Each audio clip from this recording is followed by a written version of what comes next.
come in and do it? I just have to see if he's available on the 21st. Right, but would they charge us anything? Or do we? No, we wouldn't. Okay. What about NASDAQ? Would they charge us And that's anything? if we charge. I think I like that. I like what I heard from the K people. I think there were two people that were done. I think they do a very good job. I don't know who it was before. It was Nick Caruso. Is he gonna be the one that's gonna do it again? He's traditionally the one that's done it for Kate. You know, you did it yesterday? With who? Oh, the guy, who was the one who did the first, Yeah. for the superintendent? That was Robert. That was NASDAQ. No, right? No. it No. was K. That was NASDAQ. Kate, Kate. that No, was, Kate. what was his name? Was it Bob Brady? No. Yeah, Bob fine. Ryder. Yeah. Let me see, he usually doesn't do those things, let me see if I can talk to him and see if he would do it. Yeah, he He's the said, one who normally does it for us. yeah, he said that No, he would, Caruso is the one that did it, he's the one that usually does it. well, Robert Right, said it was the guy that he who- does He do it. Bob Ryder Operations does it, next door. Robert, he doesn't know. Right, but he was the one that we were talking Caruso about. was the one who did the last one. And I think Caruso lives in Hebron, mistake, or Colchester or somewhere else like that. No, Bailey was the last one. Let me see, let me do this, let me get back to you, Mr. Chairman, as to who's available on the 21st. Okay. I'm definitely not pleased with Rob Rader in what, in reading his, he does a lot of writing for Kate. Yes, I do. I don't- Robert. Oh, I thought you said someone else too. I mean, he has a lot of articles in the paper, and it just has this bias that is very difficult to get around. He's gonna come in here and try to talk about roles and responsibilities, and we need to come in here and talk about the board and how we're operating. Well, that's Wouldn't we your tell opinion. him what we want to See, do? this He's a is now, facilitator. here comes, Facilitator. here comes the difficulty with trying to set up a retreat, because I think we both need both. I hate to say it, but we need both. But we did that before, and it was, And I thought it was one of the best meetings we ever had. Let me, Yeah, please. I've been on some retreats with the boards here, okay? And whoever you bring in, they do not run the retreat, okay? They still, They should just facilitate. They should- that's all. It's up to us to put all the information. They're not gonna try to brainwash you. They say, well, you guys ought to be doing this, you ought to be doing that. They just go along and you'll put in suggestions, okay? Other than that, we run the retreat, who's ever there, actually runs the retreat. They're almost like a referee, basically. That's all. In fact, I would even be willing to, recommend that we have a retreat planning team to work directly with whoever it is, And, come up with the agenda. and I'll go if it was frustrating, sir. They So will- you'll be on that committee then? Pick where? Bob, let us know who's Pick available where. and we'll work from there. Okay, item number 10, 9.7, discussion and possible action regarding policy adoption. Mr. Olmsted. Yeah, so I just want to say that I've been on the board just under a year. In that time, I have really been impressed with everyone on here.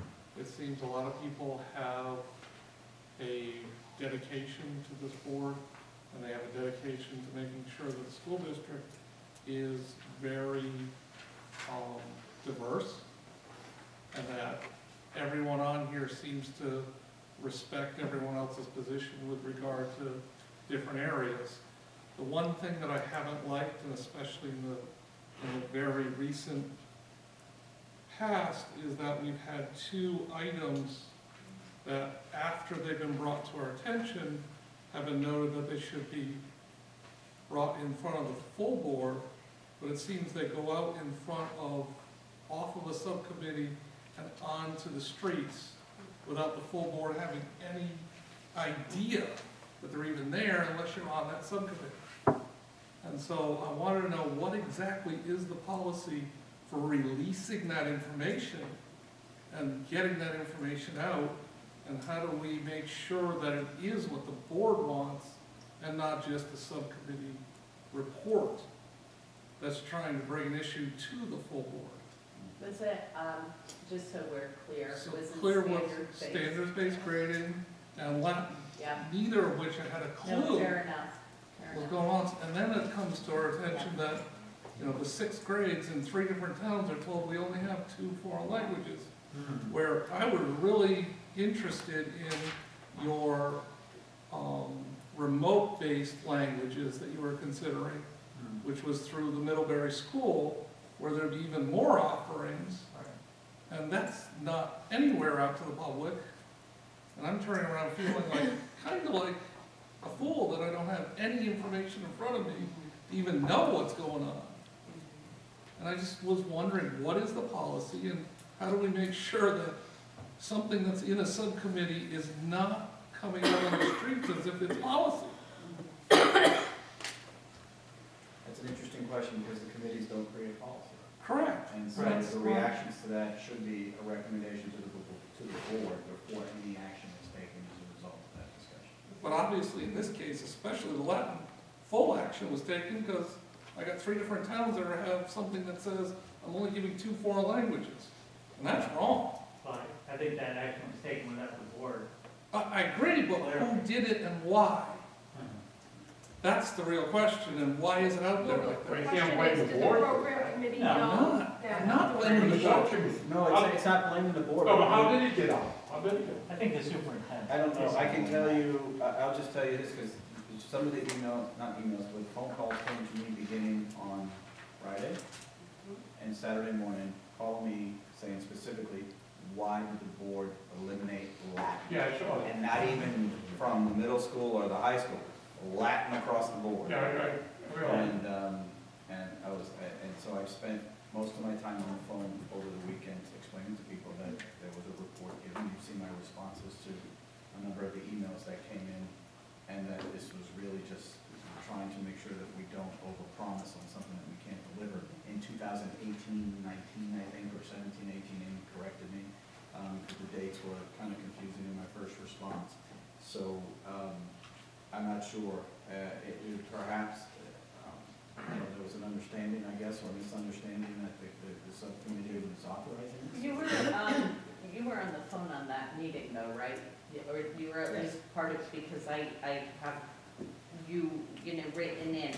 I mean, you know, and I heard very early in the week, before Amy sent that email, I heard from my daughter, who's friends with a bunch of those juniors who are there, who are high-performing, great kids.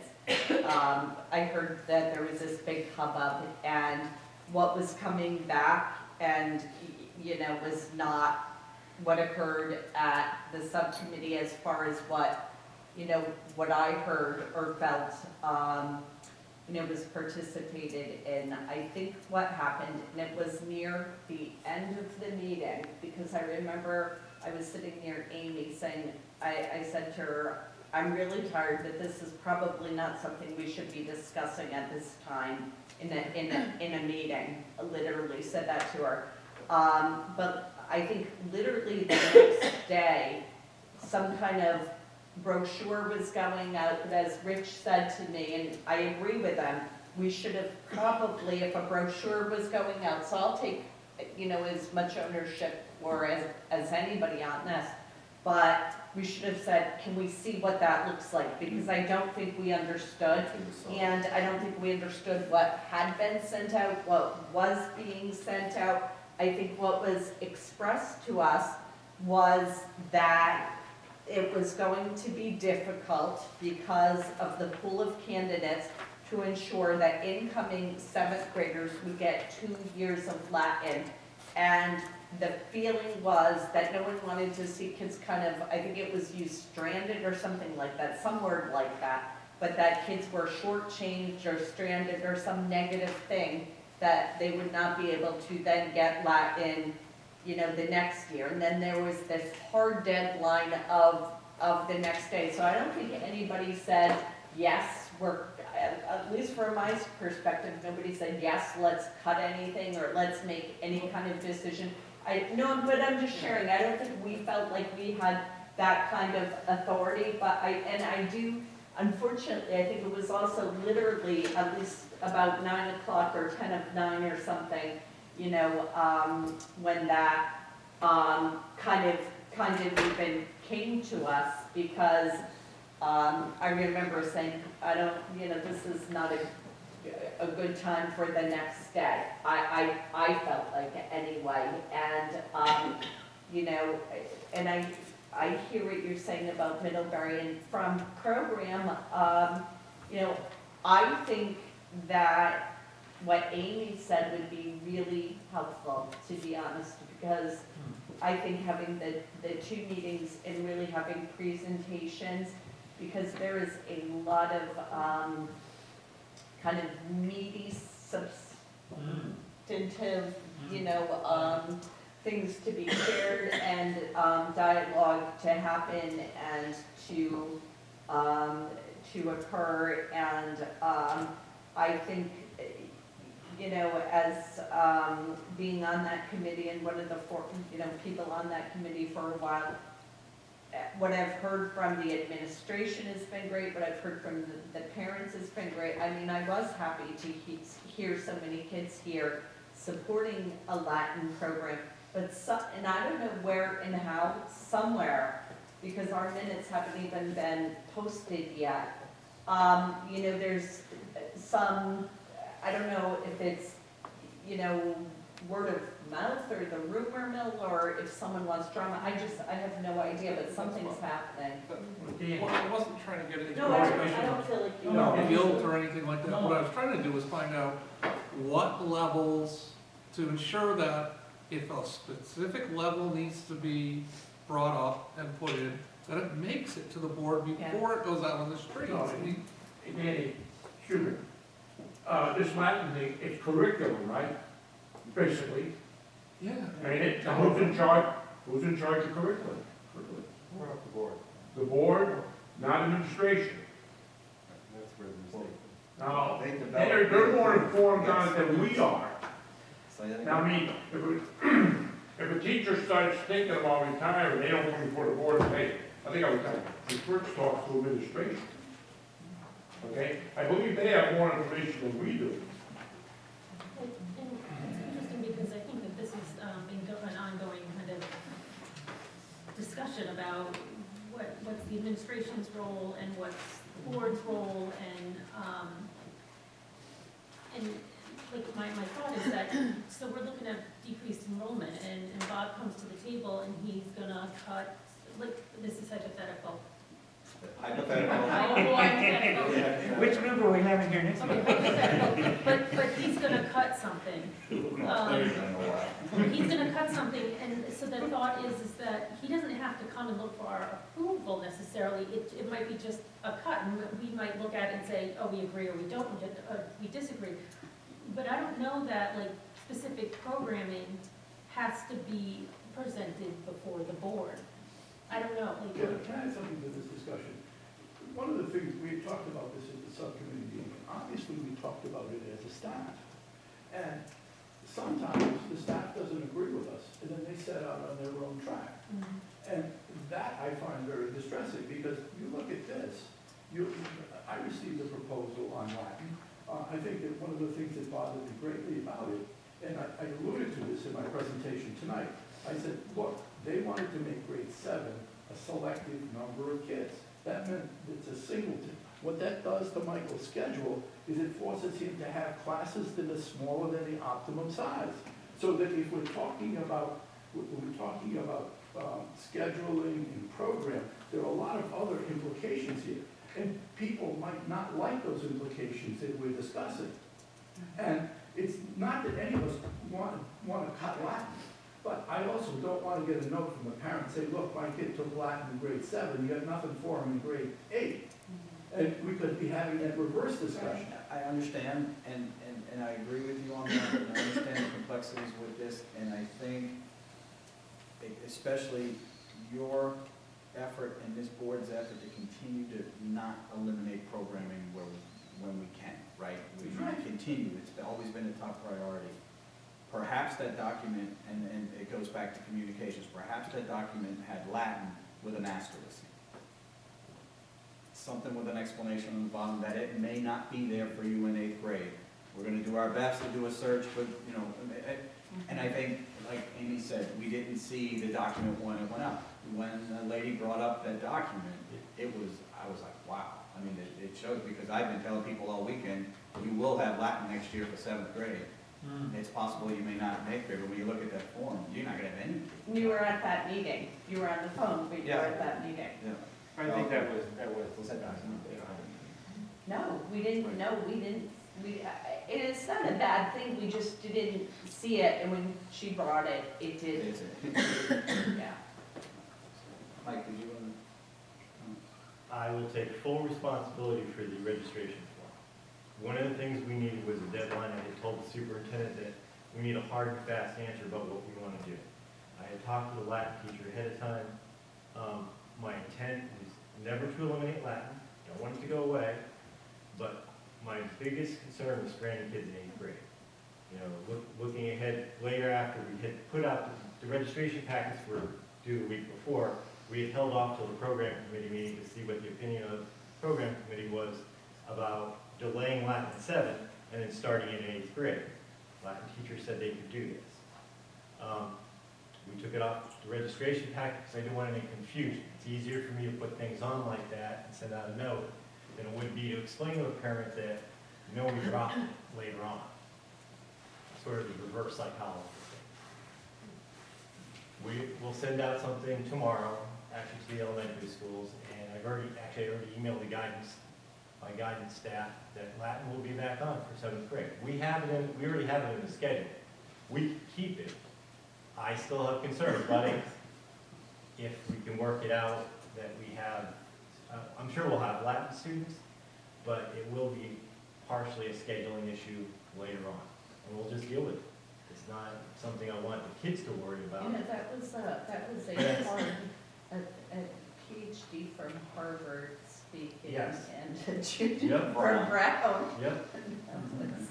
And a mother who has a son who And studied we one, have one who kids who studied. major in classics, and I know a lot, I've had a lot of students in my class who've majored in, not many, one or two have majored in classics and gone on to major universities, and they've had Latin, Greek, and other things, and I'll be honest, down the road, they were looking for a Latin teacher. They hired one, quit within a month, they hired back the person and retired. Yeah. We have a hard time staffing world languages in general.